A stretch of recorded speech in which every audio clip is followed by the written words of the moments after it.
What does this... Dylan, what does this mean? Say, Rolle's theorem and mean value theorem. These are theorems, you know. Let's start out with Rolle's theorem. Okay, if f is, first of all, f is a function. If f is differentiable on the open interval a to b and continuous on the closed interval a to b, all right, yes, and f of a equals 0 and f of b equals 0, then there is at least one c value inside the interval a to b where the derivative at that c value is 0. What does this mean? I don't even know. I can't imagine. What is this saying? Let's draw a picture. In this picture, I'm going to draw exactly what it's stating in the hypothesis. That's the beginning part of the statement. If f is differentiable on a to b, so let's make it smooth, no cusps or asymptotes, and continuous, so no holes or asymptotes, on a to b, and f of a equals 0 and f of b equals 0. So if I have, here's my picture. That's my x-axis, and there's my y-axis. If I have some function, I'm going to do it in red. If I have some function where, let's call that a, and let's call this b. If I have some function here that does something, that's not good. That looks better. If I have some function where it's continuous and differentiable between these values, then Rolle's theorem says most definitely, there's a c value somewhere in here such that the derivative or the slope of the function is 0. And there's one right there. That would be my c value.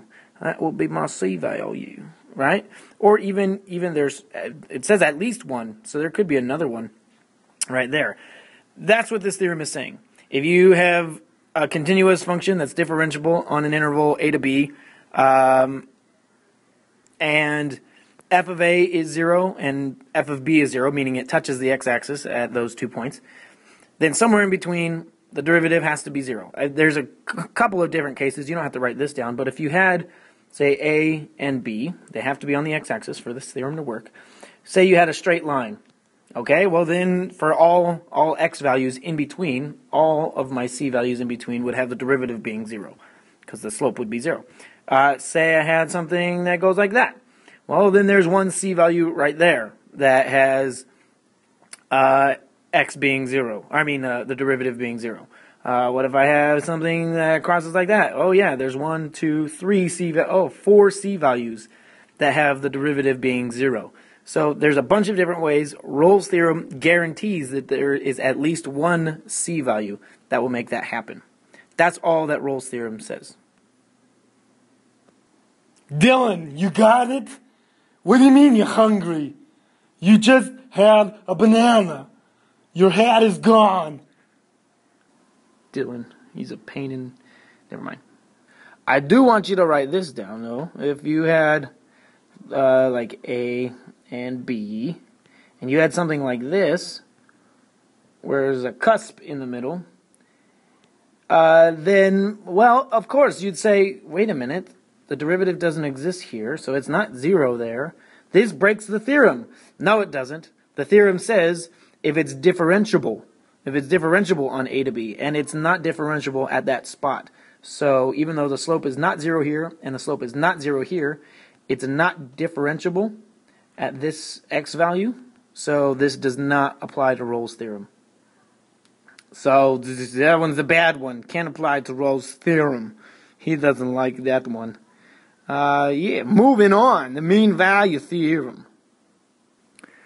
I'm going to try and write this in just regular English words. If you have a continuous, same hypothesis as Rolle's theorem. If you have a continuous function and it's differentiable on an interval a to b, whoops.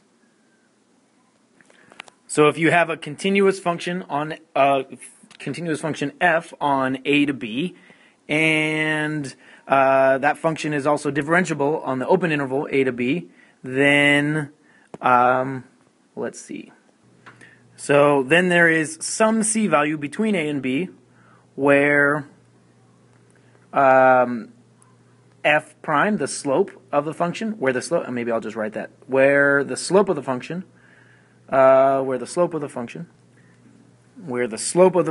is the same as the slope of the secant line between A and B. So there we go. Oh my goodness, there's a lot of words. So if you have a continuous function f on a, b, that is also differentiable on a and b, or on the interval a to b, then there is some c value between a and b where the slope of the function is the same as the slope of the secant line between a and b. Again, let's make a picture. Let's make a picture with this. Notice that we don't need f of a to be 0 or f of b to be 0. So this actually could happen anywhere on the graph.